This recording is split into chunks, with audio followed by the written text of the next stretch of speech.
Ukraine और रूस के बीच छिड़े जंग का आज 127वां दिन है। 4 महीने से ज्यादा वक्त बीतने के बाद भी कहना मुश्किल है कि नतीजा किसके पक्ष में होगा। नाटो समेत पश्चिमी और यूरोपियन देश रूस के खिलाफ गोलबंदी कर उस पर तरह तरह के दबाव बना रहे हैं ताकि मजबूर होकर रूस को घुटने टेकने पड़े। तो वहीं दूसरी तरफ रूस यूक्रेन के चप्पे चप्पे पर कब्जा जमाने के लिए दिन रात गोला बारूद बरसा रहा है। यूक्रेन के रक्षा मंत्रालय ने आंकड़ा जारी करते हुए ये कहा है कि रूसी हमलावर पहले के मुकाबले एक दिन अब औसतन 60 से 70 बार हमले कर रहे हैं और रूसी हमले में हर दिन कम से कम 100 यूक्रेनी सिपाहियों की मौत हो रही है। दुनिया के ताकतवर देश यूक्रेन का समर्थन कर रहे हैं।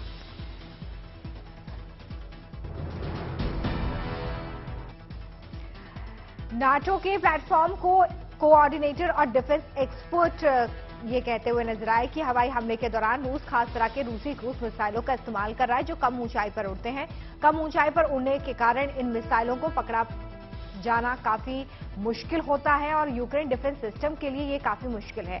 डिफेंस एक्सपर्ट ने नाटो समेत मददगार देशों को ये सलाह दी है कि वो यूक्रेन को F-15 और F-16 फाइटर जेट्स उपलब्ध कराएं ताकि रूसी क्रूज मिसाइल हमले को नाकाम किया जा सके। डिफेंस एक्सपर्ट ने यह भी बताया कि यूक्रेन के डिफेंस सिस्टम की खामियों को देखते हुए रूस कम ऊंचाई पर उड़ने वाले क्रूजर मिसाइलों का इस्तेमाल कर रहा है और यही सबसे बड़ी वजह है कि रूसी हवाई हमलों को नाकाम करने में यूक्रेनी जो सिपाही हैं वो नाकाम साबित हो रहे हैं।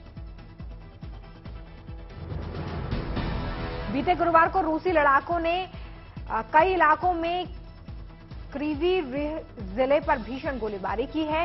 निप्रोपेट्रोव्स्क सैन्य प्रशासन के प्रमुख ने यह बताया कि रूसी हमलावरों ने क्रीवी जिले के जेलोन डुरास्क में एक अनाज के गोदाम में बिजली घर को निशाना बनाया जिसमें अनाज के गोदाम में रखा 40 टन से भी ज्यादा अनाज जलकर खाक हो गया है। बिजली घर की इमारत पूरी तरह से ध्वस्त हो चुकी है।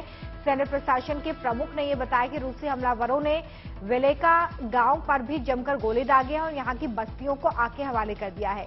रूसी गोलीबारी की वजह से यहां का बुनियादी ढांचा पूरी तरह से तबाह हो चुका है। यूक्रेनी सशस्त्र बल का कहना है कि दुश्मन देश क्रीवी रीज जिले के कस्बों और गांवों के लोगों के बीच खौफ पैदा करने की कोशिश कर रहे हैं ताकि वो मजबूरन रूस की नागरिकता स्वीकार कर लें। बीते गुरुवार को 10वें Saint Petersburg International Legal Forum को संबोधित करते हुए रूस के राष्ट्रपति पुतिन ने कहा कि पूरी दुनिया में मल्टीपोलर मतलब की बहुध्रुवीय स्थिति बनी हुई है। दुनिया के कई देश अलग अलग गुटों में बटे हुए हैं, लिहाजा जरूरत के हिसाब से उभरते मल्टीपोलर कंडीशन को बदला नहीं जा सकता। ऐसी स्थिति में सबसे बेहतर यही होगा कि दुनिया के सारे देश वैश्विक स्तर पर आपसी सम्मान और विश्वास पर जोर देते हुए लोकतांत्रिक और न्यायपूर्ण विश्व व्यवस्था के निर्माण में अहम भूमिका निभाएं। एक्सपर्ट्स ये कह रहे हैं कि रूस और यूक्रेन के बीच छिड़े जंग के बीच पुतिन का ये बयान कहीं न कहीं नाटो, पश्चिमी देश और यूरोपियन संघ के ऊपर हमला है और ऐसे में पुतिन बिना किसी पक्षपात के अंतर्राष्ट्रीय कानून बनाए जाने की पहल कर रहे हैं।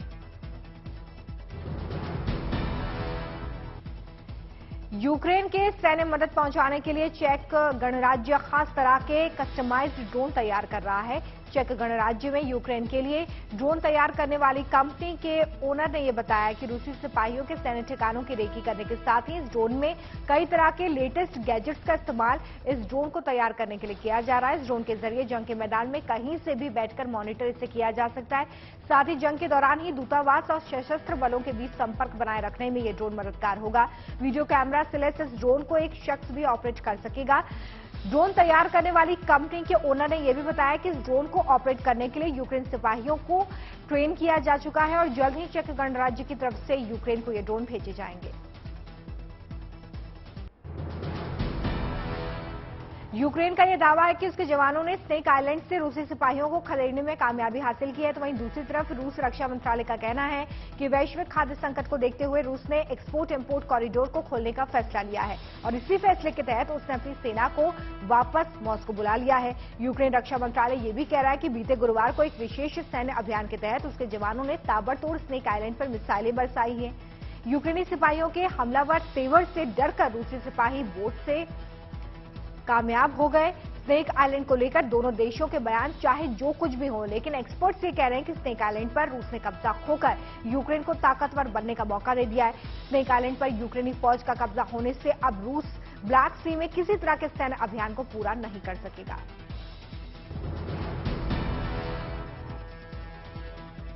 बीते गुरुवार को रूसी हमलावरों ने डोनेट्स्क के अवदिवका इलाके में कई गोले बरसाए हैं। 10 बस्तियों को आग के हवाले कर दिया है। यूक्रेन के राष्ट्रीय पुलिस प्रशासन ने बताया कि पिछले 24 घंटे के दौरान रूसी हमलावरों ने 19 बार हमला किया, जिसकी वजह से इलाके की 40 से ज्यादा बुनियादी नागरिक सुविधाएं पूरी तरह से ध्वस्त हो चुकी हैं। यूक्रेनी राष्ट्रीय पुलिस का यह भी कहना है कि बस्तियों में आग लगने की वजह से कई लोगों की मौत हुई है। प्रशासन की तरफ से यहां पर रूसी सैनिकों पर युद्ध अपराध का मामला दर्ज किया गया। बीते गुरुवार को ब्रिटिश के व्यवसायी रिचर्ड ब्रिंसन ने यूक्रेन के राष्ट्रपति जेलेंस्की से मुलाकात की है। रिचर्ड ने यूक्रेन के पुनर्निर्माण के लिए आर्थिक मदद पहुंचाने का वादा किया। यूक्रेन दौरे के दौरान ब्रिंसन ने रूसी हमले से तबाह हुए बुका, इरपिन और होस्टोमेल इलाके का दौरा किया है। बातचीत के दौरान उन्होंने जेलेंस्की को यह सलाह दी है कि यूक्रेन की मौजूदा स्थिति के लिए दुनिया का ध्यान खींचने की जरूरत है, ताकि यूक्रेन को ज्यादा से ज्यादा समर्थन मिल सके।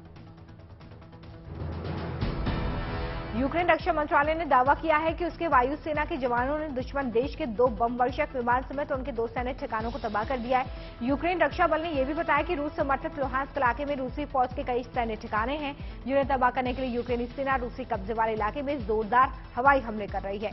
रूसी सेना के गोले बारूद के जखीरों पर भीषण बमबारी की गई है। यूक्रेनी बल का यह भी कहना है कि इस हमले से रूसी सेना को भारी नुकसान हुआ है।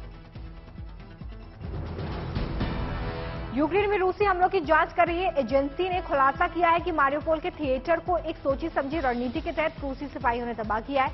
थिएटर पर रूसी हमले बचे हुए कई चश्मदीदों में इंटरनेशनल क्राइसिस रिस्पांस टीम ने बातचीत की है और इस नतीजे पर पहुंची है कि रूसी फौज को इस बात की जानकारी थी कि हमले से अपने जान की हिफाजत के लिए सैकड़ों लोग थिएटर में पनाह लिए हुए हैं।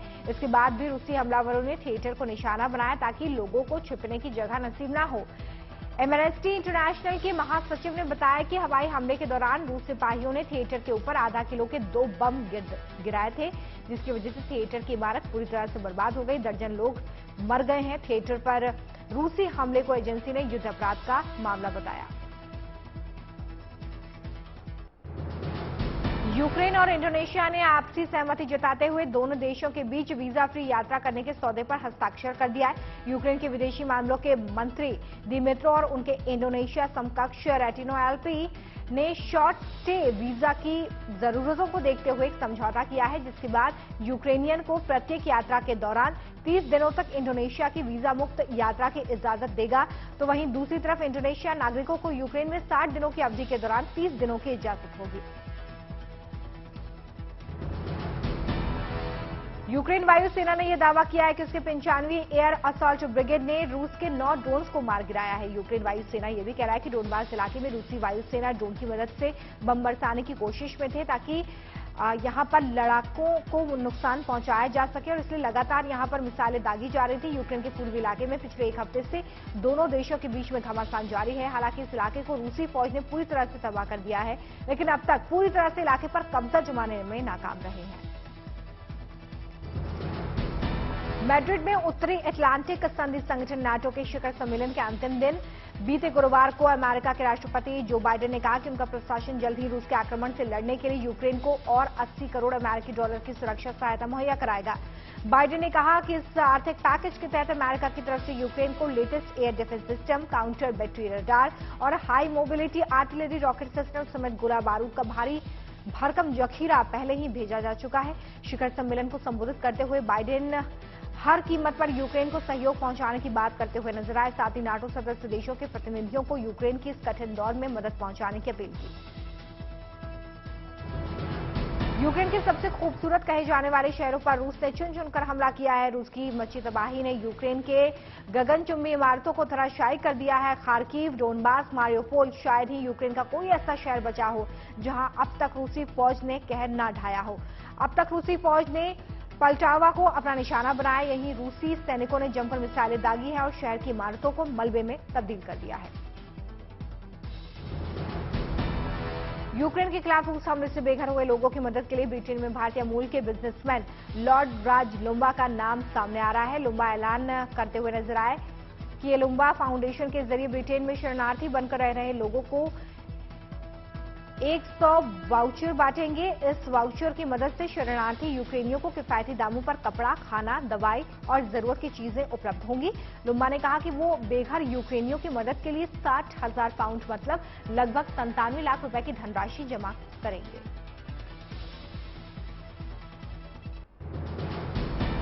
रूसी सिपाहियों ने चुआने मिल में हवाई हमले कर अब तक यहां पर लगभग 3,700 इमारतों को धराशायी कर दिया है। रूसी एयरफोर्स में बमों की बारिश कर यहां के 20 पुलों को उड़ा दिया गया है। चुआने मिल स्थानीय प्रशासन का कहना है कि रूसी हमले से यहां की बुनियादी सुविधाएं पूरी तरह से बर्बाद हो चुकी हैं। लोगों को बिजली पानी की भारी किल्लत हो रही है। प्रशासन की ओर से इलाके की सुविधाओं को दोबारा बहाल करने की कोशिश हो रही है।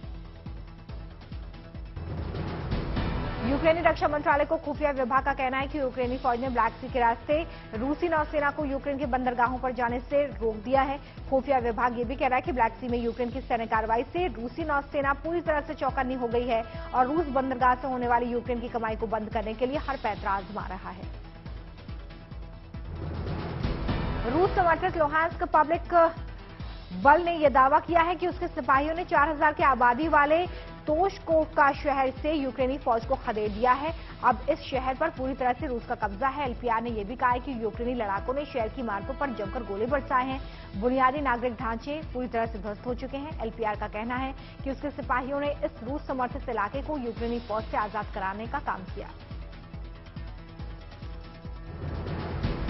यूक्रेन के खेरसान को रूसी लड़ाकों ने अपने कब्जे में ले लिया, लेकिन यूक्रेन ये कह रहा है कि इस इलाके में रूसी सेना यूक्रेनी नागरिकों को प्रताड़ित कर रही है।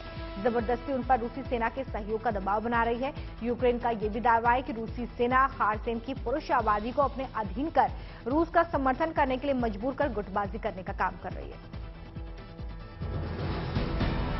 रूसी सैनिकों ने यूक्रेन के जपोरिजिया इलाके पर लगातार 4 क्रूज मिसाइलें दागी हैं। इलाके की इमारतों को पूरी तरह से तबाह कर दिया। यूक्रेन रक्षा मंत्रालय का कहना है कि जवाबी हमले में यूक्रेन एयरफोर्स के लड़ाकों ने रूस के क्रूज मिसाइल को मार गिराया है। जपोरिजिया के स्थानीय प्रशासक का यह भी कहना है कि हमले में धराशायी हुई इमारतों के मलबे को हटाया जा रहा है। इलाके में राहत बचाव काम तेज हुआ है।